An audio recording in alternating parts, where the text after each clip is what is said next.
though it took longer to get to Paris by train before they'd spent this money, people were still deserting airlines in droves and travelling by train, even though it took 3 hours and 20 minutes.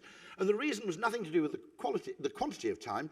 It was to do with the fact that on a train, you plant your arse in your seat, you have 3 hours to read, watch a film, or get on with some work, and then you arrive in central Paris. The plane is faster, but it basically has an hour of dicking around at the beginning and an hour of dicking around at the end, okay? And I said, you know, rather than spending £6 billion making it faster, if you want to compete with the airlines, why don't you just spend £50 million putting Wi-Fi on the trains? It was another 10 years. After they'd spent £6 billion on tracks, it was another 10 years before they added Wi-Fi to the trains, which to me was the bigger comparative advantage over flying than actually time. And then I just added a little whimsical joke at the end. I said, if you really want to spend more money than that, you can always spend £1 billion, hire all of the world's top male and female supermodels, get them to walk up and down the train handing out free Chateau Petrus to all the passengers. You'll have saved yourself £5 billion, and people will ask for the trains to be slowed down.